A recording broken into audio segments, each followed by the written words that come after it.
What is acceptance testing?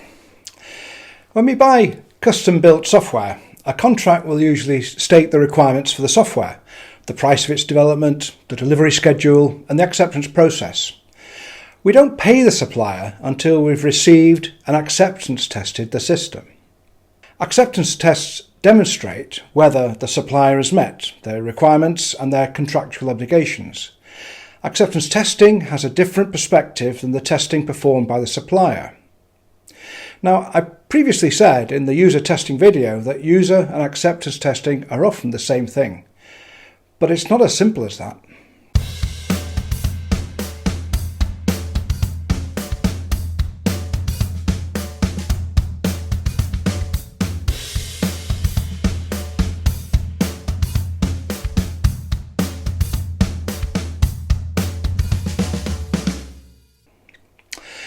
User testing can be quite informal, but if user testing counts towards acceptance, the formality increases because a very large payment might be at stake. User acceptance testing is usually done from a user's viewpoint, and as I said before, the fit with the business process is the imperative. The question is, does it help the users to do their job?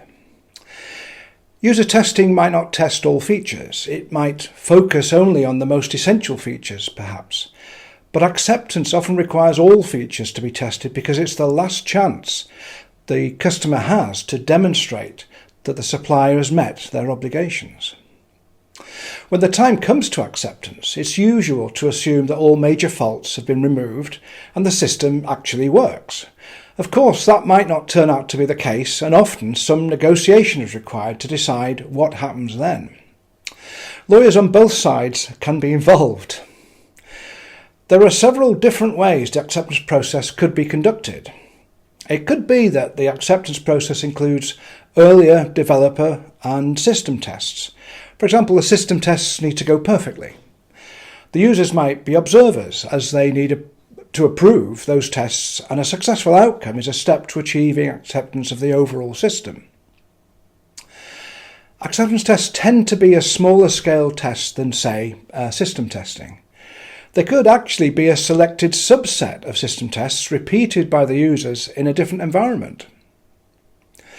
It could be that the users actually define some system tests for the purpose of acceptance. The customer relies on the supplier providing evidence through their system testing only.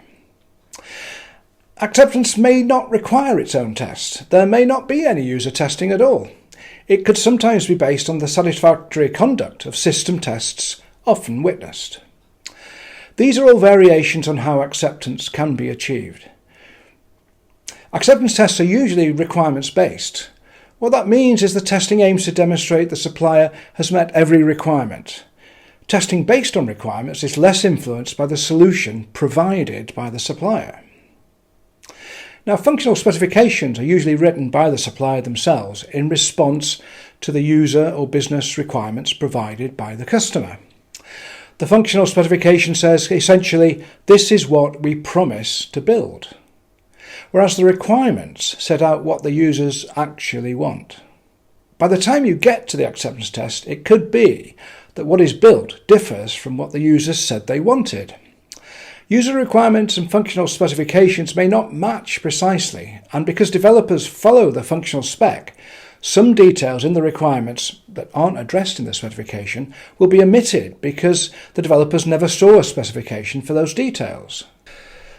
Acceptance tests usually start from the business process to be supported by the system, and we might use the most important processes to do this. Using process makes it easier to identify the critical business decisions that need to be covered in the acceptance testing itself.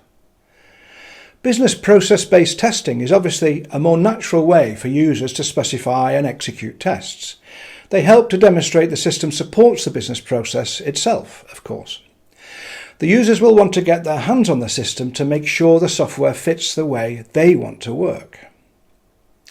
Sometimes the contract might give the users the right to request any acceptance tests they want from the supplier because they are not able to run tests themselves. In this case, acceptance testing is planned and performed on behalf of users and conducted by the supplier. The user should take advantage of the opportunity to influence the scope, design, preparation and execution of these tests. This user input is essential to ensure the right things are checked. Acceptance testing is a final stage of validation. It's the last opportunity for the customer to make sure the system meets their needs. In the case of a bank, the setting of the test environment might be in a mock-up of the bank's branch office with counters, ATMs, accurate branding of the bank, the organisation of the desks, and could be a replica of a real branch with a familiar look and feel. This makes the user's testing feel at home and behave normally. It's a more realistic simulation. So far we've talked only about functional requirements, that is, what the system does for its users. Non-functional requirements, sometimes called technical requirements, relate to how a system delivers its functionality. With non-functional testing, the questions to be answered are, is the system secure? Is it performant? Is it reliable? And so on. Each of these and other technical requirements need testing, and these tests are likely to contribute to the acceptance decision. We'll look at these tests in future videos. In summary, acceptance aims to demonstrate the supplier's obligations are met. Functional and non-functional requirements may be in scope for testing. Acceptance tests are the means by which a customer can satisfy themselves the system is fit for purpose, and they focus on contractual obligations, not just specified requirements. One final note, larger and formal projects usually have detailed contracts that define an acceptance process, setting out, perhaps in great detail, the acceptance criteria, scope, responsibilities and procedures to follow. Whether acceptance is a single test stage or different test stages that trigger stage payments, contracts need to be very clear on the process. Very large sums of money may be involved. If you are responsible for organising an acceptance test, it would be wise to look closely at what is defined in the contract. The contract is your friend. If you want to know more about the concepts I'm talking about in the Glossary of Terms videos, it will probably help you if you take a look at the Leadership in Tests online class that I created a year or two ago. It covers some of the topics in more detail and obviously provides more of a structured approach to explanations of the concepts, and also gives you some idea of how to do some of the things that I talk about.